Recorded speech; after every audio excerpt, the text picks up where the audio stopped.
தனம் அடுத்த வர எபிசோடில் பார்த்தீங்க அப்படின்னா இந்த மாதிரி தனத்தை வந்து கோர்ட்டுக்கு கூட்டிகிட்டு வந்திருக்காங்க. அதாவது தனத்துக்கு வந்து செஞ்ச தப்புக்கு தீர்ப்பு கொடுக்க போகிறோம் அப்படின்னு சொல்லிட்டு தீர்ப்பு கொடுக்குற நாள் வந்து வந்துருச்சு. ஆனால் செய்யாத தப்புக்காக தனமும் தனத்து கூட இருந்த ஃப்ரெண்ட்ஸும் வந்து கோர்ட்டில் வந்து நிற்கிறாங்க.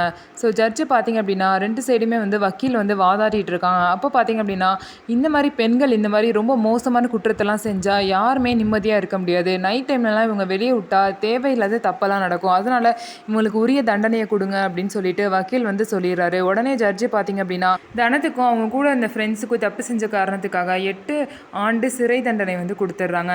இதை கேட்ட எல்லாருமே ரொம்ப ஷாக்காகி நிற்கிறாங்க. அந்த நேரம் கரெக்டாக உள்ளே வந்து பார்த்தீங்க அப்படின்னா கதிர் வந்து வராங்க. கதிர் வந்து கையோட சுதாகரை கூட்டிகிட்டு வராங்க.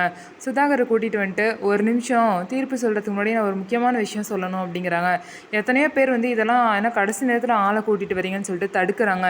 இருந்தாலும் பார்த்தீங்க அப்படின்னா ஜட்ஜு வந்து அலோவ் பண்ணுறதுனால சுதாகர் தான் இதுக்கு பின்னாடி இருக்கான். இவன் தான் தேவையில்லாத பழியெல்லாம் வந்து தனம் மேலே போட்டு இந்த மாதிரி பழியை வந்து அவங்க சுமக்கிறதுக்கு காரணமானவன் அப்படின்னு சொல்லிட்டு சுதாகர் வாயாலேயே தான் வந்து தப்பு பண்ணதா உண்மையை வந்து ஒத்துக்கிறாங்க.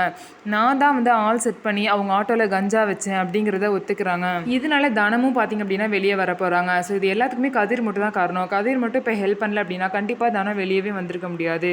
ஸோ கதிர் வந்து அவ்வளோ பெரிய ஹெல்ப்பை வந்து தனத்துக்கு பண்ணியிருக்காரு. இந்த நன்றியை வந்து என்றைக்குமே தனம் வந்து மறக்க மாட்டாங்க. ஸோ இது மாதிரியே வந்து கூடிய சீக்கிரம் அவங்க 2 பேருக்குமே மேரேஜும் நடக்கும். ஸோ நம்ம வீடியோ உங்களுக்கு பிடிச்சிருந்தா நம்ம வீடியோவை லைக் பண்ணிக்கோங்க. மறக்காமல் நம்மளோட சேனலை சப்ஸ்கிரைப் பண்ணிவிட்டு பாருங்கள்.